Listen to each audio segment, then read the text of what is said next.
forward for tomorrow, since it's a home game, might we see Craig Anderson in goal? You probably will. Again, we'll wait till after today to make sure all that is, but I think we have him in there tomorrow. How long he'll play is another thing to assess, but He's in a different spot than maybe the other goaltenders, right? He knows what he needs as far as preseason games and that kind of stuff to be ready. You're correct on that. He is in a completely different spot with his experience.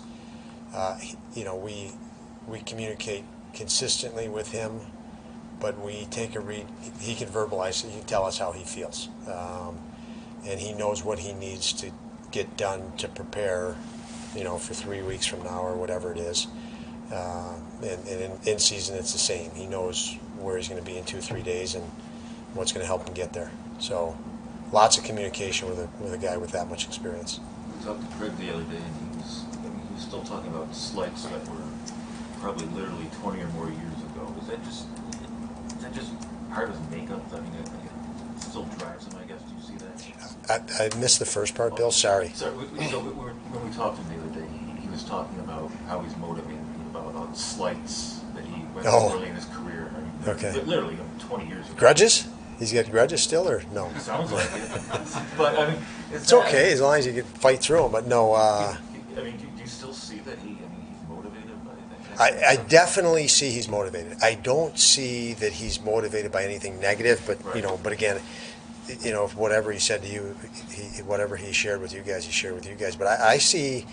I mean, you don't play and come back to play after dealing with injuries he dealt with last year, the age that he's at, unless you love the game. And part of loving the game is, being in camp for almost a month before you play the game, before you play the regular season game, and you've got to battle and endure and work through that to get to even your first game. So again, what I see is a really connected. He's in touch with his love of the game. He just wants to play and doesn't see himself giving that up because he enjoys it. So I'm sure that there are things in the past that would motivate him for more, but I mean, he hit the 300 win mark. He's had opportunity to keep adding to that. I just think he's playing just because he loves it. Absolutely loves it. You got a pretty good reaction yesterday from 20 guys. How curious are you to see a different 20 guys tomorrow? I'm excited and less than curious, and I only say that because I don't want to have too many preconceived notions going in. I mean, it's early. These guys have to play. They have to, more than we push them as coaches, I want to see them push them. And I was real happy last night that I felt, the guys that were in the lineup, that have played here and been part of our team, Cousins, Hinestroza come to mind right away, push it. Even Riley Sheehan, who wasn't here last year, but 2 years ago, took the initiative to take charge and push. And that's what I want to see more than us pushing them right now.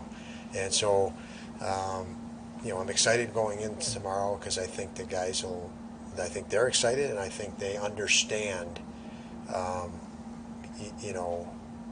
it's about pushing and playing to our identity and doing it assertively. And for that we'll watch as coaches and we'll figure out, okay, what do they need based on the game film. Do we tweak this practice drill, that practice drill? What do they need reps in? What are they not comfortable in yet? So for us, it's post game that we'll look at things like that. I noticed Lane was doing his usual practicing hard as he always does. Anders Sport found that out as they went on during the practice. Was your message to Anders maybe you got to match that intensity? No, I gave Anders a couple things to think about just in how to react tactically, in that situation. But I don't mind. That was awesome, and we've, as you mentioned, Paul, we've talked about that. Darlene challenges his teammates. Nicole reminded me as we were walking in of we have a shooting room back there, and there's also a game in the shooting room that's separate from the shooting room that I don't know if you guys have seen, and it's all digital. What's the name of the game? Do you know? It's just rapid shot. I don't know. Rapid Shot, you got it. So it's called Rapid Shot. So it's a pump up for Rapid Shot right now. But they digitally keep score. It actually, there's an app that goes on your phone. So Darlene went in there, had a high score. Middlestead went in there to break the high score. He did. Darlene saw it on his phone later and actually went back to break it, and he has the record now. And according to the guys that installed the machine, they've never seen scores that high, which is good. So that's mostly, but that competitiveness, and those two guys specifically, and I would put Cuzzy in that mix too, because I think he's on that chart as well. But they just don't like to lose, and it's fun to see. You look at last year's camp in Middlestead, perhaps one of your top forwards, if not the top in camp, and we know what happened with this season. I mean, just how do you approach what he's trying to do in this camp, just to try to get his game back to close to where he was? Yeah, I mean, it's probably less than how I approach it, and if you want to know me, it's nerve-wracking, because here's a guy that's put the work in, and you want to see him get rewarded for it. He is in really good shape. He's skating really well. He had a lot of, I think him and Victor Olofsson probably had the two guys that everybody that Sabre fan knows watched him last year. They had to fight through a lot of physical adversity. They just weren't themselves. And both have worked. We're talking about Mitzi now. I just want him to stay healthy. I think that he will, and we'll all get to see a much, much better version of Casey Middlestead, based on not only the work he's gone through, but the experience he's gained, and some of it just having to sit on the sidelines. You gain some experience, especially at that age. For Alex Tuck, seeing what he went through last year to get to the point of playing, how much more benefit will it be to have that full off season of health and a training camp and knowing your system, scratching the surface on what he can be? Yeah, I think all of that is a major factor. Key is knowing our system and our culture and our processes.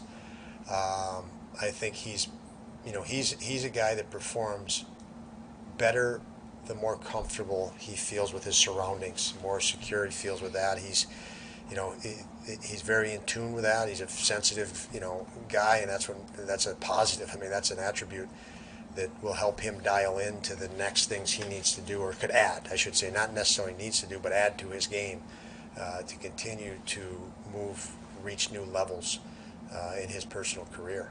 As we get to October and you start thinking about your lines, we know what Tuck does with Skinner and Thompson. We've seen it, and they do great. Olofsson also does great with Thompson and Skinner. Do you think to yourself, maybe a guy with the experience of Alex might be great with a guy like Krebs, a younger guy, yeah, to help him along, knowing that, you can always put Olofsson up with those other guys, and that's going to be fine, type of a thing. Is that going through your mind? I think Skinner and Thompson, those are two guys I can pretty comfortably say I see those guys staying together. There's chemistry there, but they work together. They strategize together in between games, after practices. So they're really dialed in that. I see that we have any number of guys that could fit in there, and what'll happen from the chemistry standpoint, we'll see. Is it a shooter like Olofsson? Is it more cerebral guy, playmaking guy, because both Skinner and Thompson can score? I don't know the conclusion to that, I guess, less than an answer. But the nice thing is we have lots of parts that appear like they'll have the ability to shift and play, with each other. You mentioned Krebs with Tuck. We have obviously Middlestead, Quinn, Peterka, that are talented guys too, that every day we're getting more information on those two guys specifically. And Krebs I'd put in that category as young guys. And Cousins, I didn't even mention him. So lots of potentially moving parts, but we feel, and lots of the NHL for years, everybody migrates to top six, and everybody just repeats it now. Just for lack of thinking otherwise. But I probably just named 8 or 9 guys that kind of fit in there. What we do know is that if you're the other team, you are probably zeroing in on Tage Thompson and Jeff Skinner with your top pairing D. so any of the other guys would get a third pairing D and a second pairing D. I think the game to game is going to go by who are they matched up against. Who is the other team matching up? If you have the two other centers and two other lines, who's playing against the second pair D and who's playing against the third pair D? And I think obviously the guys that are playing against a third pair D or a third line on the other team, because those next two lines are so, however you divide them, they're going to be so close in skill. That's going to open up room for the next line. And I would think Tuck probably commands the respect around the league that he might see second pairing D if he's not with Thompson. That would open up a third line. So what would we want to do there? Would we want to put, would we want to shift Casey Middlestead there if he's at that point he's our hottest player? But I was thinking more with Tuck and Krebs, they've known each other since Vegas. Yeah. And Peyton being such a young guy and Tuck being who he is, Yeah. might that be a good Yeah.